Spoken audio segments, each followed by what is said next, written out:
Principal Matters Podcast, episode 284.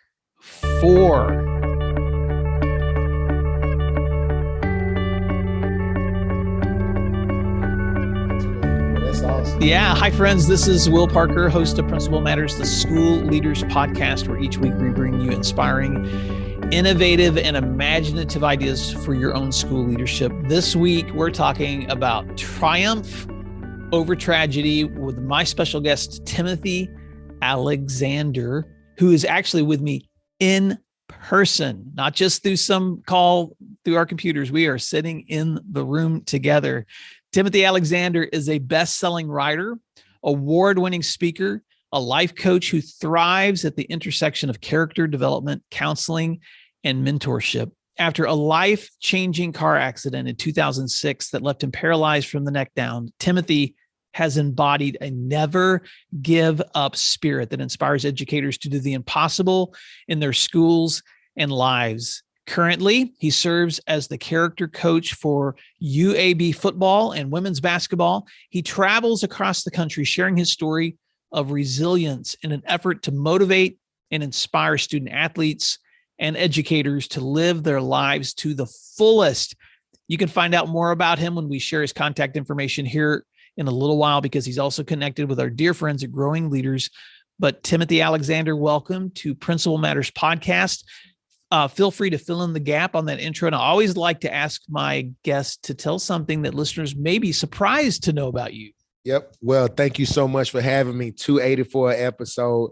This is legendary. But again, my name is Timothy Alexander. I'm from Birmingham, Alabama. And one thing interesting about me, I am the first paraplegic to ever receive a full ride in football, and I never touched the field. So God is faithful. Yes, sir. Well, we're going to hear more about that story, Yes, because that's an amazing story. And TA, I know that you'll also point people later to your website where they can watch videos, they can see a TED Talk. I mean, there's so much that I want to share with you guys, but it was probably 5 or 6 years ago, the first time that I was in a room with you in Atlanta, Georgia. Dr. Tim Elmore had invited us to an event, and I was doing a breakout. You were doing a breakout, and there was a buzz in that whole, however many people there were there, 200 or 300 folks that were there. There was a buzz after your presentation that just was kind of humming around the hallways of, did you hear Timothy Alexander? Did you hear Timothy Alexander? Because your story is so amazing. And I want to give you an opportunity. And I know our podcast is unlimited time, but I want to start with this. Painful experiences. And this is a lesson I learned from you. Painful experiences and adversity breed resilience. Explain how that has been true for you. Painful experience has been true for me because no pain, no gain. You have to be willing to understand, in order to get through it, I have to grow through it, right? Because we're all trying to get to a destination. Yea, though I walk through the valley, right? We're all trying to get through a destination, but you got to be willing to grow through it. And so when you understand about belief through adversity, right, it's understanding that adversity allows you to be resilient. And so I have been having to be resilient ever since I was 5 years old. From my environment, from my household, to the education, to the school I grew up in, to being labeled mentally challenged or having a learning disability, having a speaking impediment, just all these different things. But you understand that everything truly does work for your good and towards your uncommon dreams and goals if you press toward adversity, which is endurance wins. And so when I look at that, that's how you triumph over tragedy, because you use every problem as a positive. Any problem that comes into your life, you use it as a positive. It's like a warning, right? A great surgeon always tells you, I'm going to cut you. This is your warning. We're going to do surgery, but you're going to be pain a little bit. But these are the things that you can do so that you can come back, that you be healthier than you've ever been before. But you got to be willing to say, okay, I'm going to go through this. I'm going to grow through this, and I'm going to get to this. But a lot of people skip the growing, right? They just go through it, right? Didn't learn anything. We just did it, right? And that's not what you want. You want to be able to feel that pain, right? Embrace it so that you can keep moving forward. Because I know your story, and because I've sat through your presentations, and there are so many times I remember, Timothy, moments for you where you've had that wake up call of this is what I want to do next, whether that was when you were laying in the hospital after your accident, or whether that was when you decided I'm going back to school, or whether that was when you decided I'm going to become a speaker. I mean, there's been so many, it's not just a one-time event, right. But take us back to one of those events in your experience where you've had to really dig deep into that, understanding how to turn that adversity into that next step to move forward. I'll take it back to my senior year in high school after my car accident. After doctors were said I had a 5% chance of making it to see tomorrow. And if I do make it to see tomorrow, I'll be a vegetable the rest of my life. And I'll never forget, I just struggled with it a lot. But even through the struggle, I still had to work hard to finish school. And so I'll never forget my teachers and my middle school teachers, my elementary teachers, my high school teachers coming up to the hospital just to make sure that I was still functioning, that I'm still trying to do the right thing. When graduation came, I'll never forget being escorted in front of the stage. Every kid's dream is to almost walk across that stage. But I didn't get a chance to walk across the stage. I had to be escorted across the stage. And I'll never forget my escort who escorted me across the stage. He said, we're going to stop right here in the middle. I'm thinking, man, what are you doing? Because I told him when I get my diploma, we need to go straight across as fast as we can, because I got house shoes on. At this time, my body and skin is so frail that I'm got on like just some loose scrubs and some house shoes because I couldn't put my feet in shoes because of pressure sores. So I'm like, hey, I'm gonna get this diploma. I don't want to be in the front. But my escort stops me and he said, I know you wanted to hurry up and get to the other side, but what I want to do is turn you around so you can see your support. So you can see everybody in here standing on their feet who are proud of you.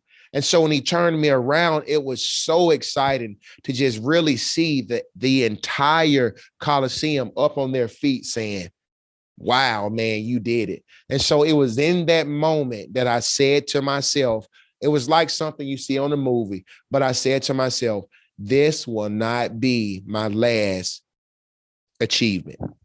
This won't, because of this feeling, I want this feeling to keep on happening, right?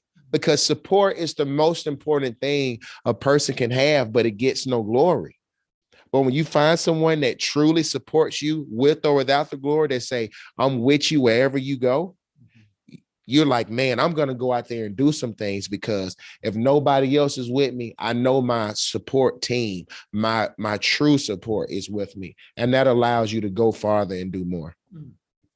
Well, Principal Matters listeners, I want you to pause for just a moment, because Timothy spends a lot of time talking to students and educators about why they should not give up on themselves, but also why we should not give up on one another. And I know right now you're thinking of somebody in your school, and that person, maybe it's a teacher, maybe it's a kid, maybe it's a community member, maybe it's a fellow admin who needs to remember that they're supported. Because I mean, all the research says it, Timothy, that when a student has at least one caring adult in their life, then the chances for them to succeed are so much higher than a child who doesn't. And I know that's been true for you.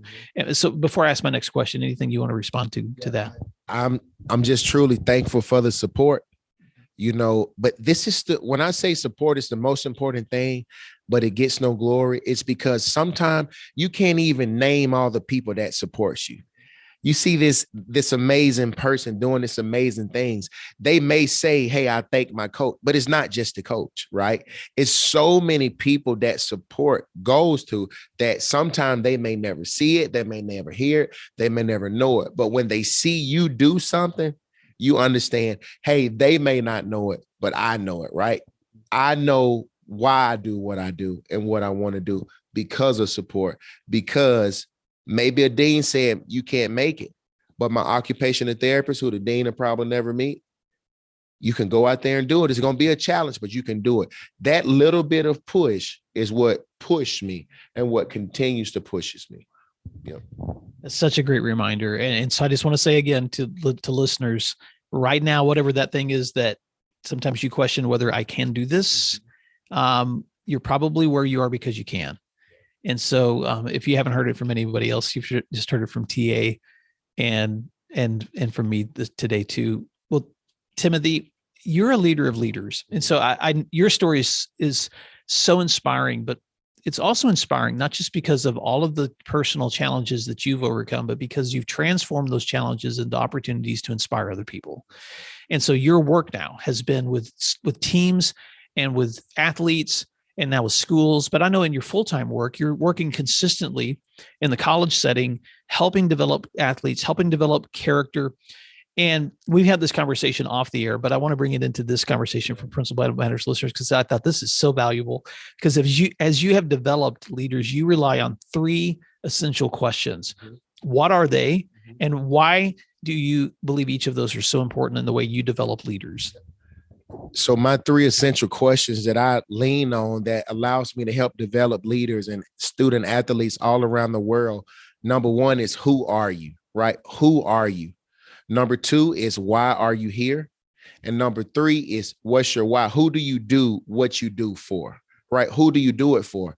And so when I think about an athlete, right, that's saying they can't do it, I just go to my database, right? My questionnaire that I ask every athlete that I coach character-wise, who are you? And if they put on that paper, I'm a person that can't do something, then that measures up to them not doing something. But if they are not doing what they said they would do, it doesn't measure up. And so that paper is a constant reminder that who you are, you have to live up to your expectations. Why are you here? What's your why, right? What's your why? But you can't get to that without knowing who you are first, because who you are drives what you do. Who you are is more important than what you do. Who you are allows you to go beyond what you do, right?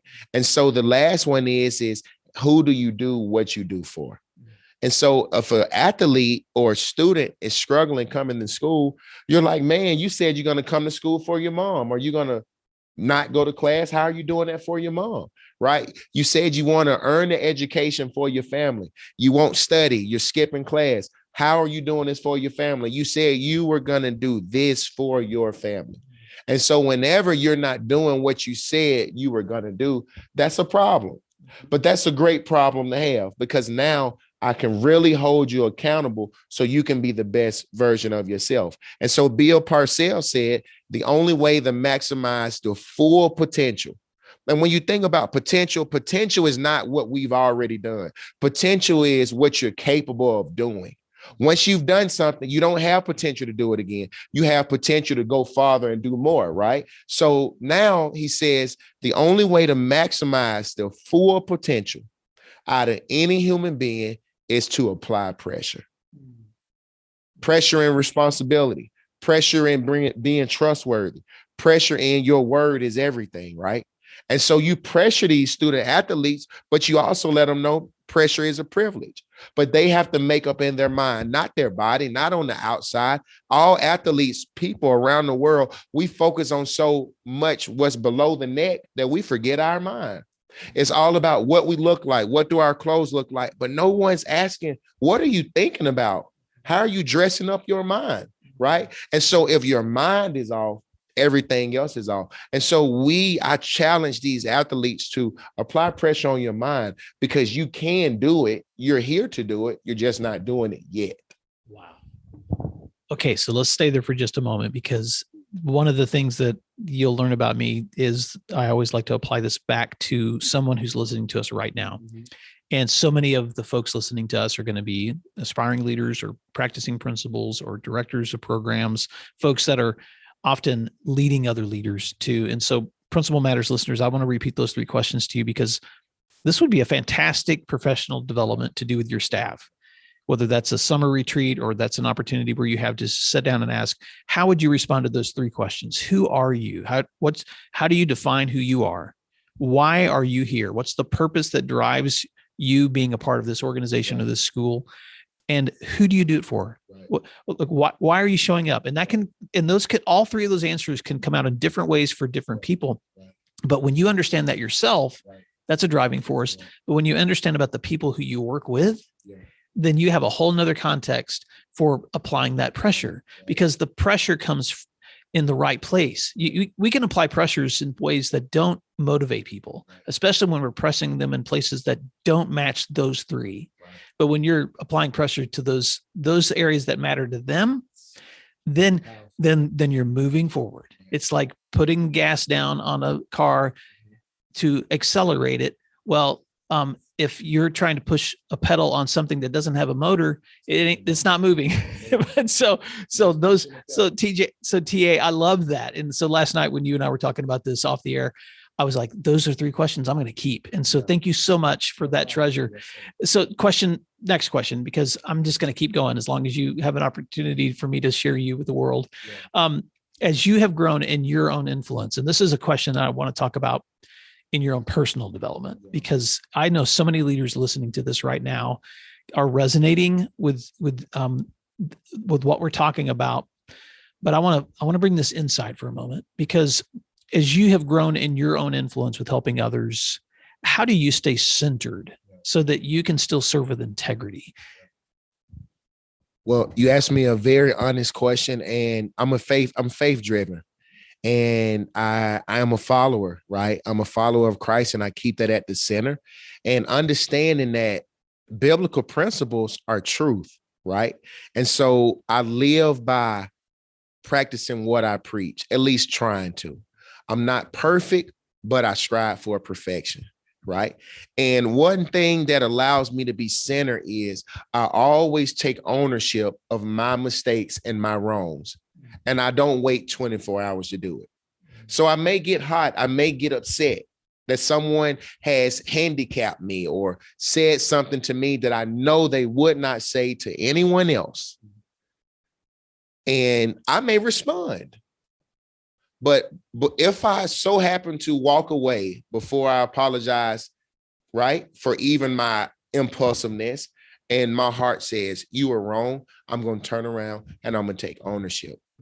And as a leader, I take more ownership of my wrongs than my rights. So it's not just I'm centered because I can be right all the time. I can accept being wrong, but to make it right. But I stay rooted. I am serious about my quiet time. I have a spiritual father. My spiritual father is my bishop. He's my pastor. He has been in my life. You know, I found Christ for myself.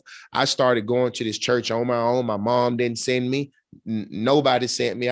It's the same school I grew up. We had our school graduation at this church.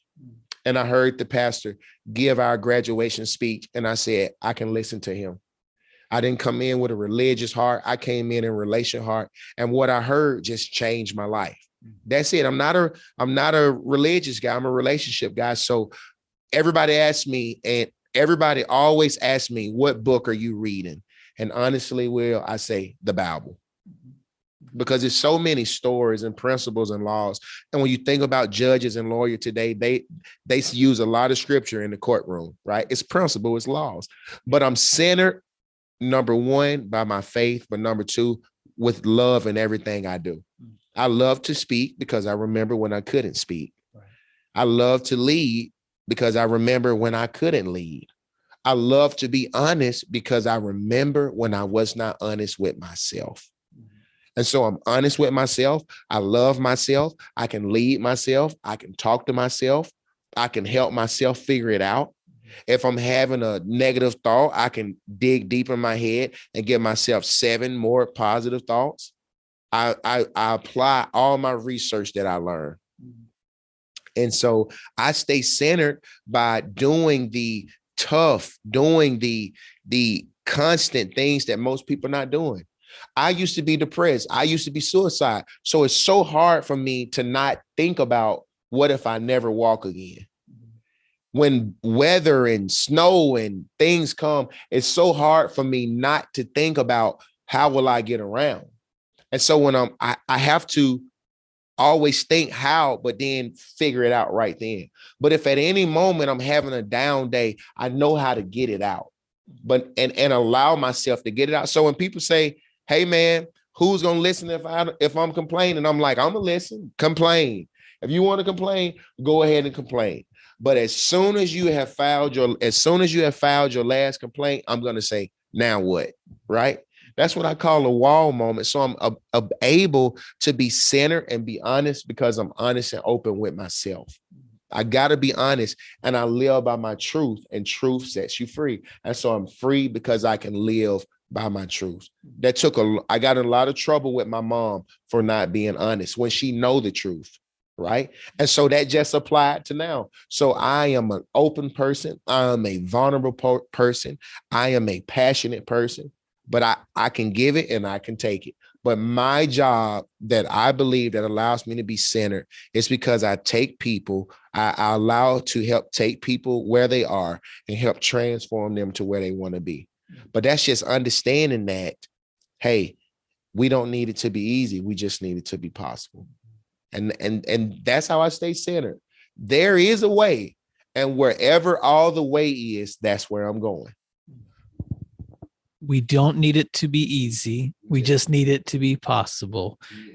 TA, you and I both admire and love Timothy Elmore, and something that he taught me years ago is the importance of both timeless truths and timeliness. And that's something I so appreciate about you, TA, is your willingness to say, here are the timeless truths that are keeping me centered. But then here are the timely ways I'm responding to the age that we live in. And you spent the last several years now literally speaking to thousands and thousands. And I'm not exaggerating. You've been to so many schools across the U.S. And I know your work takes you outside the U.S. And so you've spoken to so many groups of students who face anxiety. They face difficult situations. They hear your stories. They reach out to you, and they're opening up about their own pain, their own suicidal tendencies. You've worked with schools to help counsel kids. And so as you've helped others walk through those crises, I know that staying grounded in those timeless truths, but also understanding the time we live in helps in that matter too. So this isn't a question that I've written down ahead of time, but I just want to ask this while we're on this topic. But one of the things you talked about recently was one of the hardest questions that you've been asked. Mm-hmm. And so let's just stay here for just a moment, because sometimes you're asked hard questions from kids. How do you talk about that, one of those hard questions, and how you've been able to respond to hard questions from students when they're asking those things that are really difficult for adults to know how to manage? The question a young girl asked me. So I was at a school in Greeley, Colorado, and at the end of my presentation, my keynote, I opened up for questions. And this young lady at the top of the bleachers, she was jumping up and down. I mean, jumping, both hands in the air.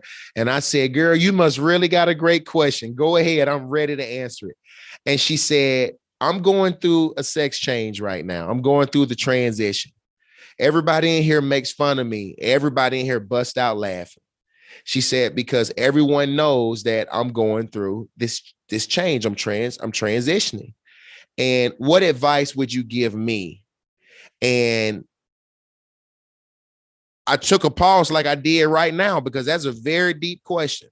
And so I folded my arms and I just looked at her and I said, first of all, I am so proud of you because of how brave you are and courageous.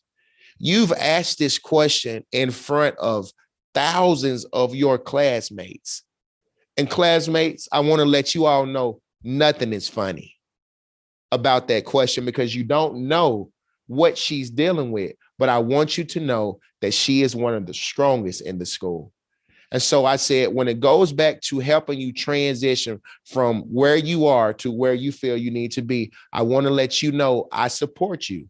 But I support you enough to let you know that you have to be willing to accept whatever comes with it. And so my support is, I'm here for you. I will talk to you. I will never look at you differently. But what I don't want you to do is get upset because somebody's going to make fun of you, because I'm telling you now, they are. But I support you enough to let you know that I am here with you. And as long as you are healthy mentally, I'll be here with you. And I told her I loved her. She ran immediately down those steps and hugged me and said that was probably the best advice she ever had. Well, Thank you for telling that story. And what I love about that story, Timothy, is the heart of compassion, the recognition that no matter who we're working with, and I know I'm speaking to leaders right now who can resonate with everything you just said. And it's our responsibility to make sure that whatever the question that we're brought, whoever's standing in front of us, that they recognize first that we support them, we love them, and that we're going to be there for them, because we're walking through this together. This is, and when we get to a place where it's an us versus you situation, then we're no longer serving. It's an us and us. And that's what relationships are all about. Next question. Why must, and I know this is a question that leaders understand, but I want to hear Timothy explain this. Why must leaders model what they expect others to deliver or perform in their work? I'm going to quote my mom. My mom would always say, I can't see what you're saying by watching what you do, right? So it's all got to make sense. What you're saying, some people can't see it by watching what you do. And so what you say and what you do must align up, else they'll never see it, right? You, as they say, you can't sell wolf tickets, right? You can't say you're a leader, you're all about excellence, and you're not doing the small, minute details. Like you telling a child, hey, my class will start at 8:05. You need to be in here in your seat at 8:05. And you letting the kid walk in at 8:10 and not saying nothing to him, right? So now everybody in this classroom is going to think I can be late. And so leaders must be willing to lead, right? But lead with dignity, lead with honor, lead with truth, because you got young kids, you got student athletes, you got them right here in your hand, and they would do anything you ask them to do if they trust you, if they believe in you. I love excellence because the coaches that I work with, the coaches that I see are all about excellence. As we talked about with you all last night here at the conference, I was like, man, this conference is on excellence. Food will be plated at 6:30, not at 7, TA. I'm looking at my clock at 6:30, that food was on the table. You get what I'm saying? It's the small things. But you have to be serious about the small things as a leader, else you will never be able to receive the big things, right? I am very attention to detail. It's the small, minute details. It's the small apple. It's that spoiled apples that spoil the bunch, right? And so as a leader, it is essential for you to lead when your back is up against the wall, because you get more people to lead with you and to follow you because they know you're going to lead this, you're going to weather the storm. But that starts with you really living what you preach. As we wrap up this conversation, I want to make sure that I have an opportunity to connect listeners with your resources. But I also want to give you an opportunity to say any other things that are on your heart that you would like to share. So tell people how they can stay connected with you, how they can get you in their schools, and then just share any other thoughts on your heart that you would like to share with listeners. Awesome. Well, you can keep in contact with me. My name is Timothy Alexander. My email is inspiredbyta@gmail.com, where you can also request me as well. And I would love to just come out and help echo you and turn the hearts of those students right back to you and make you continue to be the greatest rock star in the world. And so my message that I do leave is to let your life be the greatest use of life, so that the use of your life outlives your life. And I'll say that again, that the greatest use of life is to so live your life so that the use of your life outlives your life. And so you want your life to outlive your life because of impact, because of influence. I never sought out to be famous, because fame is like the flame of a candle. Eventually it'll go out. I never sought out to be popular, because popularity and population, it always changes. But I just sought after having influence and having an impact, and that lasts a lifetime. And so I just ask that you always start with your mind, right? And understand, to be transformed by the renewing of your mind. It's the greatest thing you can do for yourself. That's what allows you to really be uncommon. But in order to be uncommon, it's going to take unwavering faith and extraordinary effort. Every day you got to believe all over again, right? I've been married now for 3 years, and I figured it out my second year of marriage. I said, you got to propose every day.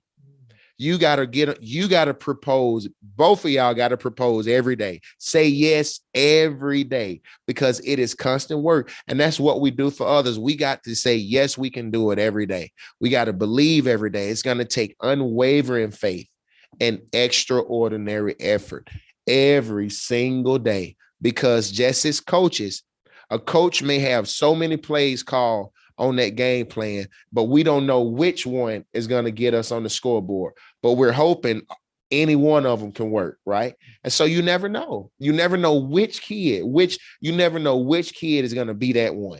And so you go after that one every single day, right? You go after that one, and then you go after another one, and then you go after another one, and then you go after another one, but it all starts with one.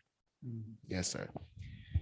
Well, Principal Matters listeners, I know you have been inspired, and I know that there's some of you right now that are thinking, how can I get Timothy to my school? So start thinking ahead right now to the end of the school year, to the beginning of next school year, when you guys have assemblies, when you have athletic teams that are looking for someone to come in and inspire them, when you have staff meetings where you're like, I need somebody to come in and remind my teachers of what's possible.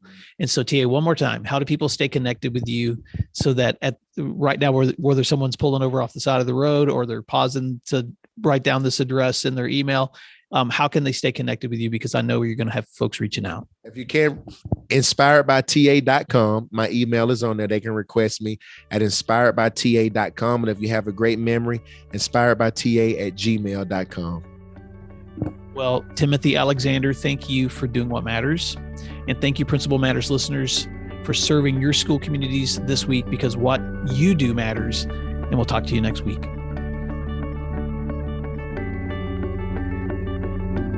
You can find other free resources like this one at my website at williamdparker.com.